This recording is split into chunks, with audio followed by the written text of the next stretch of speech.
भाई वीरेंद्र जो है वो बेचारे के समझ में नहीं आ रहा है। विकसित देश के द्वारा ऐसे देश जो भारत के खुशहाली को नहीं देखना चाहते हैं, जिनको लगता है कि भारत को कमजोर करना बहुत मुश्किल है और भारत में जात पात पर बांटने का प्रयास चल रहा है। जो क्राइमर होता है वह क्राइमर का कोई जात नहीं होता है। तो क्राइमर कोई हो, उनका जगह या तो जेल में होगा या प्रशासन का डंडा उन पर चलेगा ही। ये क्या है ना कि ये इन लोगों का दिमाग खराब हो गया है, अभी बुरी तरह से हार हुई है। बिहार के लोग पसंद नहीं करते हैं। अब ये राजनीति का स्तर इतना गिर सकता है। ये साफ स्पष्ट करते हैं, ना किसी को बचाते हैं ना फंसाते हैं। जो अपराधी होगा उसका जो मुठभेड़ में पुलिस पे हमला करेगा तो पुलिस क्या करेगी। इस जाति सूचक बात बोलना बेकार है। जो भी उस प्रवृत्ति के लोग होंगे, चाहे किसी कास्ट के होंगे, वो तो दंडित हो गए ही। बिहार में चुन चुनकर यादवों को मारा जा रहा है, यादवों को टारगेट किया जा रहा है। ये बयान है आरजेडी के एमएलए भाई वीरेंद्र का।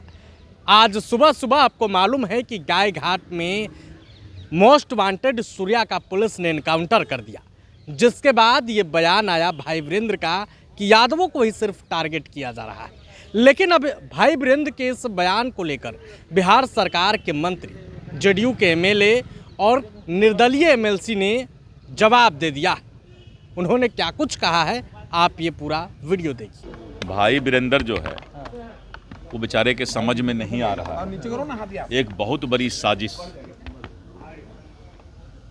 विकसित देश के द्वारा ऐसे देश जो भारत के खुशहाली को नहीं देखना चाहते हैं, जिनको लगता है कि भारत को कमजोर करना बहुत मुश्किल है और भारत में जात पात पर बांटने का प्रयास चल रहा है। और हम लोग हों, चाहे भाई वीरेंद्र हों, कोई भी हो, हम लोग समझ नहीं पा रहे हैं कि ये विदेशी ताकत इस तरह का प्रयास कर रहा है कि भारत के लोग जात पात में बट जाएं। ऐसा नहीं है। अपराधी का हो रहा है, अपराधी का हो रहा है, चाहे कोई जाति हो, अपराधी का हो रहा है। वो अपना अपना विचार है, उनको वो अपने ढंग से कह रहा है। मैं कह रहा हूँ नहीं किसी, और वो अपराधी है और आपको दुख दे रहा है। आपको भाई को अगर मार दे तो उसका नहीं होना चाहिए, एकदम होना चाहिए। जो क्राइमर होता है वह क्राइमर का कोई जात नहीं होता है। जो भी व्यक्ति है समाज में, राज्य में अराजकता पैदा करना चाहते हैं, बिहार के अंदर वही जंगल राज स्थापित करना चाहते हैं, तो क्राइमर कोई हो, उनका जगह या तो जेल में होगा या प्रशासन का डंडा उन पर चलेगा ही। या जिन्हें इनकाउंटर होता है क्राइमर का, और जिनको लगता है जो उनसे क्राइमर से रिश्ता फरियाना है, सरुआरे फरियाना है, तो क्या वैसे लोग से मैं पूछता हूँ, जो आप नहीं चाहते हैं बिहार सुशासन के राज हो, आप नहीं चाहते हैं जो विकसित बिहार बने, आप नहीं चाहते हैं समृद्ध बिहार बने, क्या बिहार का जो गौरव कुछ दिन पूर्व से जो कहीं ना कहीं बिहार के गौरव के, बिहार के इतिहास पर लोग उंगली उठाते थे, आज बिहार को हम लोग, बिहार के लोग गौरवान्वित हो रहे हैं और बिहार का इतिहास फिर से गौरवान्वित इतिहास लौटने लगा है। तो क्या बिहार आप लोग को, उनको इस बात के लेकर खुशी नहीं है जो लोग चाहते हैं बिहार में पुनः जंगल राज स्थापित हो? तो जहां मेरा मानना है क्राइमर का कोई जात नहीं होता है, क्राइमर चाहे कितना बड़ा कोई नहीं हो। अब देखिए, अपराधी की कोई जाति नहीं होती, वो किसी जाति का अपराधी हो सकता है। अभी हाल में ही हमको लगता है कि सारण में कोई राजपूत था जिसका काउंटर हुआ, अभी हाल में 4-5 दिन पहले। ये क्या है ना कि ये इन लोगों का दिमाग खराब हो गया है, अभी बुरी तरह से हार हुई है। बिहार के लोग पसंद नहीं करते हैं अब इन लोगों को, इन लोगों के चरित्र को। तो अब जादव पे अभी राजनीति का स्तर इतना गिर सकता है।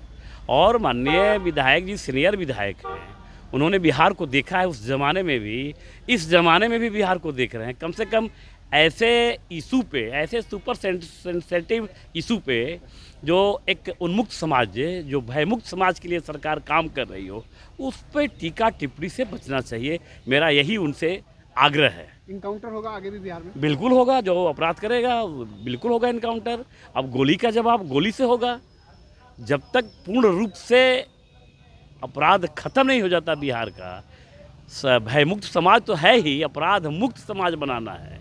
इसलिए सबको दल पार्टी से ऊपर उठ के इसमें सहयोग करने की ज़रूरत है। कोई अपराधी का, कोई बदमाश का कोई जाति कोई मजहब नहीं होता, उसकी एक ही जाति है अपराधी। इसलिए जो बड़े लोग हैं उनको भी आने वाली पीढ़ी की चिंता है, उनके भी अपने बेटा बेटी की चिंता है, क्या नहीं है क्या? तो आने वाला पीढ़ी मेरा स्वतंत्र रहे, स्वच्छ रहे, भयमुक्त रहे, इसकी सबकी ज़रूरत है यार। सभी नेताओं से मेरा आग्रह है, किसी दल पार्टी का नेता हो, बिहार सुदृढ़ रहेगा, बिहार बढ़िया रहेगा, बिहार स्वच्छ रहेगा, बिहार अपराधीकरण से मुक्त रहेगा। एक विकसित बिहार की जो सपना है माननीय मुख्यमंत्री आदरणीय नीतीश कुमार जी की और उप मुख्यमंत्री आदरणीय सम्राट चौधरी जी, आदरणीय विजय सिन्हा जी की, उस सपना को साकार करने में सबको दल पार्टी से ऊपर आके सहयोग करना चाहिए। ऐसा कुछ भी नहीं है। आप इस बार चुनाव में भी देखे होंगे, जात पात धर्म से ऊपर उठकर बिहारियों के नाम और उत्थान के नाम पे अपना एक मुश्त वोट एनडीए सरकार को देने का काम किया है। और ये एनडीए सरकार है, ये माननीय मुख्यमंत्री जी के नेतृत्व की सरकार है। यहाँ पे पूरा बिहार हमारे मुख्यमंत्री जी का परिवार है। और यहाँ पे आप भले किसी भी जाति, किसी भी धर्म, किसी भी वर्ग से आते हो, यहाँ पे हम सब की एक ही सोच है कि आप बिहारी हो और एक ही नज़रिए से बिहारी के रूप में देखते हैं और एक ही सोच रखते हैं कि पूरा परिवार है और कैसे हम बिहार को पूरे देश में आगे लेके जाए, नंबर 1 पे करें। माननीय मुख्यमंत्री जी नीतीश कुमार जी के नेतृत्व में बिहार सरकार में ये साफ स्पष्ट करते हैं, ना किसी को बचाते हैं ना फंसाते हैं।